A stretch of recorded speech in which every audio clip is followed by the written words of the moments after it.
अस्सलाम वालेकुम व्यूअर्स, मैं हूं समीना बादशाह। उम्मीद है आप लोग खैरियत से होंगे। व्यूअर्स, कुछ अहम खबरें और अपडेट्स लेकर इस व्लॉग में आपके सामने हाजिर है जनाब। थोड़ा इंतजार कर रही थी मैं कि शायद रिचर्ड ग्रैनल अभी थोड़ी देर में कोई ट्वीट कर देंगे, उसके बाद ही मैं व्लॉग करती हूँ। लेकिन बहरहाल उनका आज ट्वीट नहीं आया और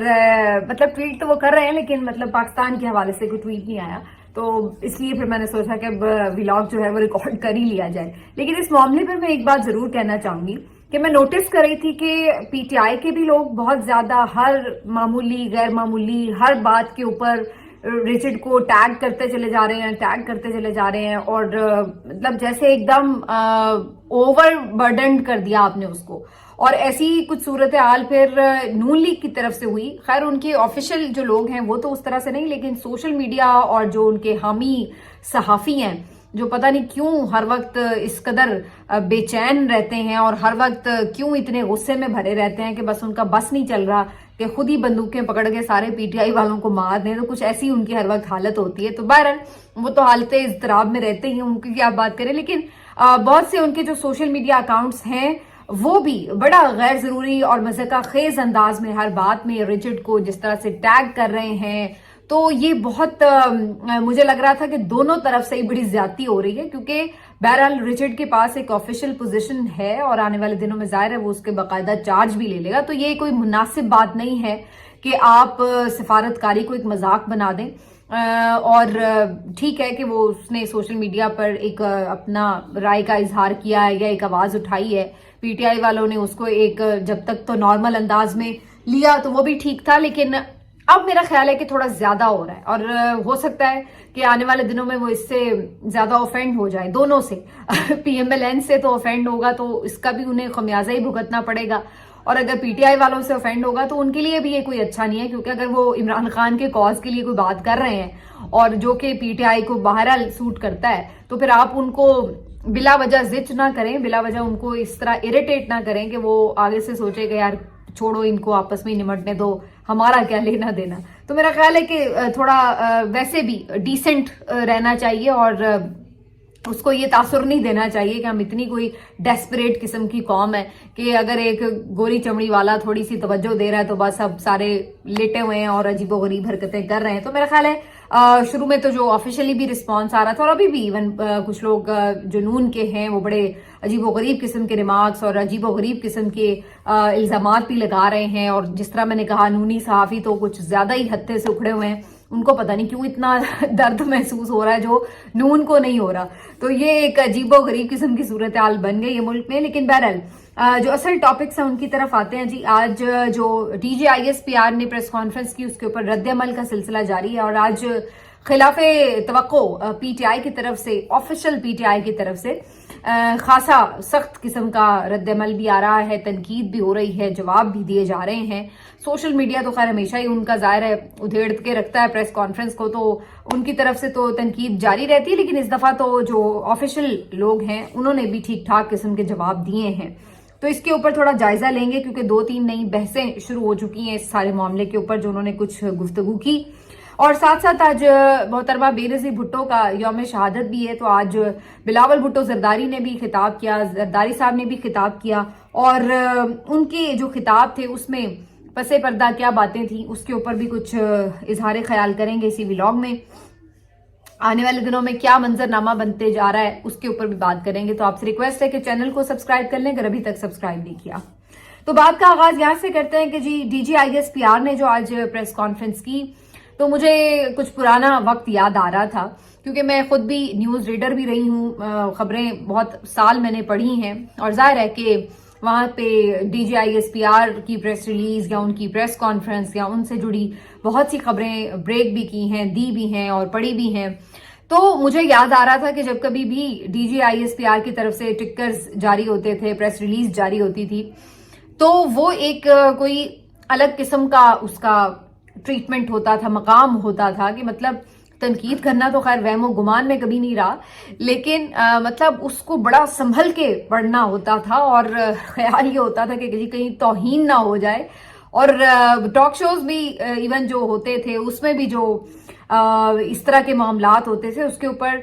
बिल्कुल आप संभल के मोहतात होके बात कर रहे होते थे। और ऐसे था कि जैसे बस उनकी राय कोई हतमी राय आ गई है और उसके बाद तो उससे आगे कोई बात ही नहीं हो सकती। तो एक मजमूई जो तर्ज अमल था वो इस तरह का हुआ करता था। लेकिन आज जब मैं ये प्रेस कॉन्फ्रेंस देख रही थी और पीछे भी इवन जो उनकी लगातार प्रेस कॉन्फ्रेंसेस हुई हैं, तो मैं यही नोटिस कर रही थी कि वो जो एक आपका भरम था या जो एक खौफ था या जो एक लिहाज था, वो ऐसा लगता है कि कहीं खत्म होकर रह गया। एक तो उसमें हम बिल्कुल सोशल मीडिया को कह सकते हैं कि जो उसकी एक इमरजेंस हुई है उसकी वजह से हर बंदा अब अपनी राय का इजहार कर सकता है। उसको एक प्लेटफॉर्म दस्तयाब है जहां पे वो आके जो भी उसको लगे, बेहतर बुरा भला जो भी है, वो अपनी रिएक्शन दे सकता है। क्योंकि पहले तो लगे बंदे चंद सहाफी हैं, तज्जियाकार हैं, जिनको आइडेंटिफाई भी किया जाता था, जो नजरों में भी होते हैं, तो जाहिर है वो अपनी एक समझ बूझ के मुताबिक बड़ी नपी तुली राय दिया करते थे। लेकिन अब तो हर बंदा राय दे सकता है सोशल मीडिया पर आकर। तो एक बिल्कुल डिफरेंट सिनेरियो में हम इस वक्त दाखिल हो चुके हैं और इस वजह से हमें ये लगता है कि जो हमारे रिवायती तरीकाकार हैं, चाहे वो सियासतदानों के हैं, चाहे वो इदारों की तरफ से हैं, वो शायद अभी तक इस चेंज के साथ खुद को अडेप्ट नहीं कर सक रहे, खुद को चेंज नहीं कर पा रहे, इस हकीकत को तस्लीम नहीं कर पा रहे। और इस वजह से जो एक हमें नजर आ रहा है अनरेस्ट उनके अंदर भी है और एक गैप आ रहा है जो न्यू जनरेशन है उसमें और इन लोगों में, क्योंकि ये उस जनरेशन के जो तकाजे हैं, जो उनकी एक अवेयरनेस है, जो उनकी एक उजलत है और जो इनकी एक मॉडर्नाइजेशन है, उसके साथ खुद को कोप नहीं कर पा रहे हैं। तो मुझे तो ये एक बहुत बुनियादी वजह महसूस होती है। और बहरहाल जब आप सिर्फ ये बात टेक्नोलॉजी की नहीं है, जाहिरी सी बात है इसमें एक बड़ा हिस्सा जो है वो इस बात का है कि वो अपनी आंखों से होता हुआ देख क्या रहे हैं। जो उन्होंने पढ़ा, जो उन्हें बताया गया, जो उनकी तरबियत हुई, जो उन्होंने सुना, वो क्या था, और जो उन्होंने होता हुआ अपनी आंखों से देखा है पिछले 3-4 साल में, खास तौर पर जिन्होंने एक्सपीरियंस किया है, तो उसके बाद बहुत सी चीजें जो पर्दे के पीछे कभी थी, जो हम भी जब बड़े हो रहे थे हमने भी सुनी हुई थी, लेकिन बाजुकात होता है कि वो पर्दे के पीछे होती हैं, तो आप उस तरह से उसकी जो एक रियलिटी है उसको जाके उस तरह से उसके बारे में शक व शुबहात भी होते हैं। अच्छा शायद ऐसे अभी एक वर्जन तो ये है लेकिन पता नहीं ये ठीक है या नहीं है, तो वो आप थोड़ा सा उसके बारे में अभाम रखते हैं। लेकिन अब जिस तरह से जो कुछ हुआ है, जिस अंदाज से हुआ है, अब प्रॉब्लम ये हो गया कि अब कोई अभाम नहीं रह गया। मैं उस दिन भी ये बात कर रही थी कि पहले ये हुआ करता था कि लोग तज्जियाकार बुलाते थे प्रोग्राम्स में, तो तज्जियाकारों की जरूरत होती थी। क्यों? क्योंकि चीजें जो थी वो सामने जो होती थी वो बड़ी माइनर सी चीजें होती थी, बड़ी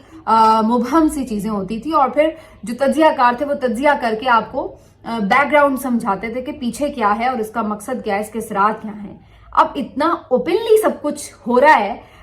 कि अब मेरा तो ख्याल है किसी तज्जियाकार की जरूरत ही नहीं है कि वो तज्जियाकारी करे आगे। मतलब आप अवाम खुद इतने होशियार भी हो चुके हैं और चीजें भी इतनी ओपनली हो रही हैं कि इधर से कोई बात होती है तो उसके बाद आप देखिए कि हर किसी को समझ आ जाती है कि इस बात का मकसद क्या है और इससे क्या होगा। तो ये एक चेंज आ चुका है, ड्रास्टिक चेंज आ चुका है। लेकिन इस चेंज को जो एक्सेप्ट नहीं कर रहे और जो इसको समझ नहीं पा रहे वो स्ट्रगल कर रहे हैं और वही इस वक्त मुश्किल का शिकार हैं। इसीलिए बयानिए की जो जंग है उसमें वो कहीं पीछे कमजोर दिखाई देते हैं। बहरहाल coming back to the press conference DGISPR साहब ने जो की है, तो मैं ये कह रही थी कि उनकी तरफ से जो प्रेस कॉन्फ्रेंस हुई उसके बाद एक तनकीद का सिलसिला जो शुरू हुआ सोशल मीडिया पे, तो चलिए एक होता ही है, उसको तो क्या डिस्कस करें। लेकिन जो PTI ऑफिशियल की तरफ से आप उनका ट्विटर हैंडल देखें तो बहुत एग्रेसिव उनकी तरफ से इसके ऊपर रिएक्शन जो है वो आया और उन्होंने भरपूर किस्म की तनकीद भी की। उन्होंने इमरान खान साहब के पुराने क्लिप्स चलाए जिसमें वो खूब किसी पुरानी प्रेस कॉन्फ्रेंस पे DGISPR की ठीक ठाक तनकीद कर रहे थे और उन्हें कह रहे थे कि आपको शर्म आनी चाहिए, आप ये बात कर रहे हैं और आप छोटे से थे जब से मैं जो मुल्क का नाम है वो रिप्रेजेंट करता रहा हूं और पूरी दुनिया में करता रहा हूं। और बहुत सारी उनकी और जो पुराने ओल्ड क्लिप्स थे वो सारे चलते जा रहे थे कि आप कौन होते हैं ये फैसला करने वाले कि ये ठीक था ये गलत है, आपको किसने ये अथॉरिटी दी है। तो बड़े एग्रेसिव इमरान खान साहब के जो क्लिप्स थे वो उन्होंने एज रिएक्शन यहाँ पर आज ट्विटर अकाउंट से पोस्ट किए اور پھر اس کے بعد ادروائز بھی جو پی ٹی آئی کی طرف سے ایک آفیشیل اسٹیٹمنٹ جاری ہوا شیخ وقاص اکرم صاحب کا، اس میں بھی انہوں نے بڑا یعنی اوپنلی تنقید بھی کی اور ساری باتوں کے جواب بھی دیے. جو پوائنٹس تھے آج D G I S P R کے، اس کے اوپر انہوں نے بات کی. انہوں نے کہا کہ یہ جو ملٹری عدالتیں یہ کہیں پہ بھی قابل قبول نہیں ہیں، اور کیوں نہیں ہیں. انہوں نے وجوہات بیان کی، اور پھر جو مختلف امور کے اوپر ان کی تنقید تھی، جو پی ٹی آئی آفیشیل کو جو عمران خان صاحب کو نشانہ بنایا گیا، تو اس کے اوپر بھی انہوں نے باقاعدہ تحفظات کا اظہار کیا کہ یہ کوئی طریقہ نہیں ہے کہ آپ ایک سیاسی جماعت جو کہ پاکستان کی سب سے بڑی سیاسی جماعت ہے اس کو اس انداز سے ٹریٹ کر رہے ہیں، اور آپ یہ کوئی اپنے ادارے کا بھی بھلا نہیں کر رہے اور کوئی ملک کا بھلا نہیں کر رہے. تو ان کی طرف سے بھی یعنی ٹھیک ٹھاک تگڑی قسم کی ویڈیو میسج بھی تھا، اور ساتھ میں پریس ریلیز بھی جاری کی گئی، اور ساتھ میں اسے P T I official handle سے بھی ٹویٹ کیا گیا. اس کے بعد بھی ہر جو پی ٹی آئی کا رہنما ہے، لیڈر ہے، اس نے اپنے اپنے طور پر بھی اس کے اوپر ریاکشن دیا، اور کے پی حکومت نے اپنے طور پر الگ سے ریاکشن دیا، کیونکہ D G I S P R نے یہ بھی بات کی کہ جی کے پی میں یہ مسئلہ ہے، کے پی میں وہ مسئلہ ہے، گورننس وہاں ٹھیک نہیں ہے، اور امن و امان وہاں پہ کرم میں حالات ٹھیک نہیں ہے، تو یہ ہے تو وہ ہے. تو اس کے اوپر جو فیصل امین ہیں، علی امین گنڈا پور کے بھائی، ان کا بھی آیا ریاکشن، اور انہوں نے پھر بتایا کہ جی یہ ہمارے پروجیکٹس ہیں، اور یہ ہماری پرفارمنس ہے، اور یہاں پر ہم باقی تمام صوبوں سے لیڈ کر رہے ہیں، اور اس وقت جو معاشی طور پر اہداف حاصل کرنے کی بات ہے تو اس میں کے پی اس وقت سب سے آگے کھڑا ہوا ہے. اور پھر انہوں نے ڈفرینٹ پروجیکٹس بھی بتائے کہ کیا کیا کام ہو رہے ہیں. تو انہوں نے کہا کہ جی آپ نے اس پہ کے پی حکومت پہ تو بڑی تنقید کی ہے، تو ذرا کبھی اپنی فیوریٹ جو آپ کی وزیر اعلیٰ ہیں ان کی حکومت کے اوپر بھی کچھ ذرا کامنٹ کریں نا، وہ کیسی حکومت چلا رہی ہیں. تو اصل بات یہ کہ جب آپ سیاسی طور پر اس طرح کامنٹ کرتے ہیں تو پھر جناب سیاسی طور پر جب آپ بات کرتے ہیں پھر تنقید تو ہوتی ہے، پھر جواب تو آئے گا. اگر پروفیشنل ذمہ داریوں تک بات ہو تو پھر کوئی شاید اس طرح سے ٹارگٹ بھی نہ کرے، لیکن جب سیاسی طور پر ایک آ کے پریس کانفرنس ہوگی اور اس کے اندر اتنے سیاسی سٹیٹمنٹس ہوں گے، وہ بھی اتنے اگریسو قسم کے، تو الٹیمیٹلی ظاہر ہے جو ان کی طرف سے ریاکشن آئے گا وہ پھر تنقید کی صورت میں آپ کو بھی برداشت کرنا پڑے گا. پھر یہ نہیں ہو سکتا کہ آپ یہ کہیں کہ جی ہم تو تنقید کر لیں آ کے، لیکن جواباً ہم پہ نہ کوئی تنقید کرے. پھر یہ نہیں ہوتا، تو پھر تنقید تو ہوگی، اور وہ ہو رہی ہے، وہ ہم دیکھ رہے ہیں. تو اس کے علاوہ بھی بہت سے جو پی ٹی آئی کے لوگ ہیں وہ اس کے اوپر بات کر رہے ہیں. مزمل اسلم صاحب نے بھی پوسٹ کیا ہے، ڈفرینٹ اور جو لیڈرز ہیں وہ بھی بات کریں. تو ایک تنقید کا سلسلہ شروع ہوا ہے، صحافی بھی بات کریں. جو ایک چیز ہے جس کے اوپر کافی ڈسکشن شروع ہو گئی وہ طالبان کی واپسی کے حوالے سے تھی، اور اس کے اوپر کافی لوگوں نے فیکٹس جو ہیں وہ شیئر کرنے شروع کر دیے. اور جو D G I S P R کا اس میں موقف تھا پریس کانفرنس میں، وہ یہ تھا کہ جی یہ عمران خان کی پالیسی تھی. تو اس پر پھر مختلف کلپس بھی شروع ہو گئے کہ جی بیسکلی یہ جنرل باجوہ کی پالیسی تھی. کچھ نے کہا کہ نہیں، یہ عمران خان اور جنرل باجوہ دونوں کی رائے تھی کہ افغانستان کے ساتھ ٹاکس کرنی چاہیے. کچھ کا یہ کہنا تھا کہ نہیں، یہ خواہش ضرور تھی عمران خان صاحب کی کہ بات چیت کے ذریعے مسئلہ حل ہو، لیکن اس کا مطلب یہ نہیں ہے کہ یہ اپروول دے دیا گیا تھا کہ انہیں آ کے بسا بھی دیا جائے. کیونکہ افغان طالبان کی طرف سے یہ ضرور کہا گیا تھا کہ آپ جو ٹی ٹی پی کے لوگ ہیں ان کو واپس اپنے ملک میں بسنے کی اجازت دیں. لیکن اس کے اوپر جو کے پی کے لوگ تھے، پی ٹی آئی کے ایم این ایز وغیرہ تھے، ان کے تحفظات تھے. اور اس پر عمران خان صاحب نے یہ بات کہی ملٹری اسٹیبلشمنٹ کو کہ آپ ہمارے جو لوگ ہیں وہاں کے، ان کو مقامی نمائندے جو ہیں ان کو سیٹسفائی کریں اس کے اوپر. لیکن اس کے بعد مین وائل یہ رجیم چینج آپریشن کے سلسلے شروع ہو گئے، اور پھر نہ حکومت رہی اور نہ اس طرح کی چیزیں. یہ وہی ٹائم تھا جب مراد سعید کافی زور و شور سے اس کے اوپر بات کرنا شروع ہو چکے تھے، اور ان کا کہنا تھا کہ ایک خاموش انداز سے لا کر کیا دوبارہ ٹی ٹی پی کو بسایا جا رہا ہے. دوبارہ سے ایسا لگ رہا ہے کہ جیسے شہر کا اور صوبے کا امن خراب کرنے کی کوشش ہو رہی ہے. تو اس کے اوپر فردر بات چیت کرنا شروع ہو چکے تھے، اور کافی اس کے اوپر ووکل تھے، اور کچھ انہوں نے امن مارچ وغیرہ بھی کیے تھے اس دور میں. تو یہ وہ ٹائم تھا. لیکن بہرحال اس کے اوپر ہر کوئی اپنی اپنی رائے دے رہا ہے. لیکن بہرحال یہ تو کوئی اس پہ مان نہیں سکتا کہ یہ خالی خلی صرف عمران خان کا ڈیسیجن تھا. اور یہ تو خود اس وقت کے جو لوگ ہیں سیاسی قیادت کے، انہوں نے بھی آ کے آج گواہیاں دی. سائرہ بانو نے کہا کہ یہ تو بات جو بریفنگ ہوئی تھی اس میں جنرل باجوہ صاحب نے خود کی تھی، اور ہم اس چیز کے گواہ ہیں. اسی طرح سے امیر حیدر ہوتی کا ایک پرانا میں دیکھ رہی تھی کلپ چل رہا تھا، جس میں وہ بھی اسی طرح کی بات کر رہے تھے کہ جناب ہمیں بتایا گیا اس طریقے سے یہ پالیسی ہے. رانا ثناء اللہ صاحب کی اور خود اس وقت کی پی ڈی ایم کی حکومت کے بھی بہت سارے ٹویٹس موجود ہیں کہ جس میں انہوں نے بتایا کہ یہ جی ان کیمرہ بریفنگ میں قومی سیکیورٹی، نیشنل سیکیورٹی کی جو کاؤنسل ہے اس میں، کمیٹی ہے جو، اس میں جو بھی بات چیت ہو رہی تھی اس سے متعلق، تو یہ چیزیں تھی. تو یہ ایک اسٹیٹ کی آپ کی پالیسی تھی. ऐसा नहीं था कि ये होल एंड सोल सिर्फ इमरान खान की पॉलिसी थी। अब आपको अगर उस पर कोई एतराज है या कोई उसका बैकलैश आया है या आपको लगता है कि उसके नुकसान हुए हैं, तो अब आप अपने गले से उतार कर वो सिर्फ इमरान खान के गले में अगर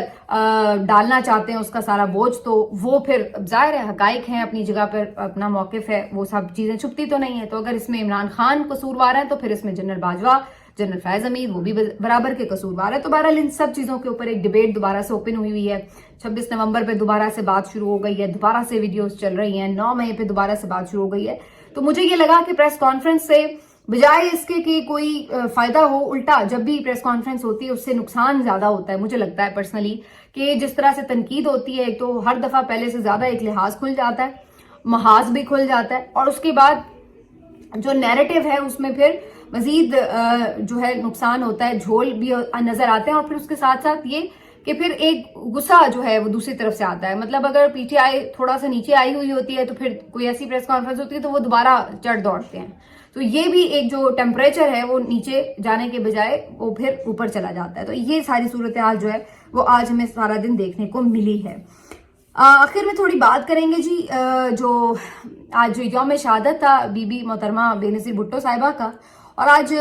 इस पे बड़ा अफसोस भी होता है कि इतने साल गुजर गए हैं, लेकिन इसके बावजूद भी हालांकि उस वक्त से मुसलसल सिंध में आपको पता है कि पीपल्स पार्टी की हुकूमत है, एक दफा विफाक में भी आ चुके हैं, अदरवाइज भी मतलब बीच में बार बार सपोर्ट करने के लिए मौजूद भी रहे हैं, लेकिन इसके बावजूद भी आज तक कातिल कौन है कभी पकड़े नहीं गए हैं। 3 हमारे वजीर आजम जो हैं वो इस मुल्क के मारे जा चुके हैं, लेकिन उनका कोई अभी तक कातिल पकड़ा नहीं गया। एक जो हमारा वजीर आजम है उस पर कातलाना हमला हो चुका है, जेलें काट चुके हैं। तो मतलब वजीर आजम होना तो जैसे इस मुल्क में एक जुर्म है कि जब भी आप वजीर आजम की कुर्सी से उतरेंगे तो फिर उसके बाद जेल तो आपने लाजमी जाना है, और उसके बाद जिंदगी भी आपकी हमेशा खतरे में ही रहती है। तो ये जुर्म बना दिया गया है कि अगर आप कोई वजीर आजम बन जाते हैं इस मुल्क में। बहरहाल मोहतरमा जो है उनकी सियासत के ऊपर जाहिर हर तरह की बात हो सकती है। उन्होंने भी बहरहाल डिक्टेटर से बातचीत भी की, उनसे एनआरओ भी लिया, तो ये सब भी अपनी जगह मौजूद है। लेकिन बहरहाल उन्होंने भी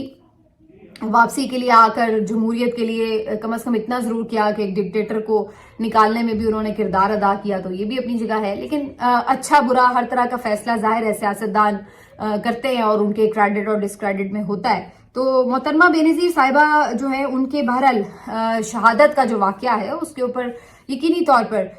पीटीआई को, पीपल्स पार्टी को ज्यादा सख्त स्टैंड लेने की जरूरत थी, लेकिन ऐसा लगता है कि जैसे वो खुद भी भूल चुके हैं, अब तो वो कभी मुतालबा भी करते नजर नहीं आते कि उनके कातिल कहाँ हैं। बहरहाल आज जो उनकी तकरीब थी उसमें बिलावल भुट्टो जरदारी साहब ने खिताब करते हुए कहा कि जी आप सब खुशकिस्मत हैं कि आप ना तो सिलेक्टेड हैं और ना फॉर्म 47 वाले हैं। यानी सिलेक्टेड वो कहते थे जब अपने दौर में पीटीआई के दौर में उन लोगों को, और 47 वालों का ताना ये नून लीग को मार रहे थे। तो भाई अगर वो 47 वाले हैं तो आप उनको क्यों वोट देके वजीर आजम बनवा के बैठे हुए हैं? सबसे पहले तो फिर आप पे बर्डन आता है कि अगर आपको पता है कि वो फॉर्म 47 वाले हैं तो फिर आपने उन्हें वोट देके वजीर आजम क्यों बनवाया हुआ है? दूसरी बात ये कि ये कौन कह रहा है कि आपके पास फॉर्म 47 नहीं है? आपकी भी बहुत सारी सीट्स के ऊपर बहरहाल क्वेश्चंस हैं और कंट्रोवर्शियल हैं, तो वो अपनी जगह बात है। तो ऐसा तो नहीं है। और फिर आपके जो वालिद मोहतरम हैं वो तो खुद इसी फॉर्म 47 वालों से ही वोट लेके सदर बने हुए हैं, ठीक है ना? तो मतलब अगर आप ये समझें कि जनाब जहां आपको फायदा हो वहां तो आप फायदे उठा लें, और उसके बाद जहां आपको लगे कि अब हमने दूर होना है तो आप हाथ झाड़ के साइड पे खड़े हो जाएंगे जी हमारा कोई लेना देना नहीं, तो ऐसा चलता नहीं है। वही बात जो मैं पहले कह रही हूँ कि भाई लोग बहुत सियाने हो चुके हैं, और आप ये समझते हैं पुराने दौर के लोग कि जनाब, हालांकि बिलावल तो इतने पुराने दौर के नहीं है, वो तो खासा अपने आप को इस दौर का रेलेवेंट साबित करने की कोशिश भी करते रहते हैं। उस दिन भी मैं देख रही थी इंटरनेट के ऊपर इसी तरह की बात कर रहे थे कि जी हमारे दौर के लोग और हम जिस तरह से हमें तो इंटरनेट चाहिए, तो वो पीएमएलएन पे तनकीद भी इस बहाने कर लेते हैं और अपने आप को जरा यूथ के साथ रेलेवेंट रखने की भी कोशिश करते हैं। अच्छी बात है, उन्हें रखना भी चाहिए, लेकिन फिर उसमें ये डबल आपका जो एक डबल विकेट टूर्नामेंट है ना, ये नहीं होना चाहिए। फिर आप एक तरफ खड़े हो जाते, साथ आप बेनिफिट्स भी ले लेते हैं और साथ आप आके कहते हैं कि जी हमारा तो कोई ताल्लुक नहीं इस हुकूमत से। तो ये वाली जो अब आपकी सारी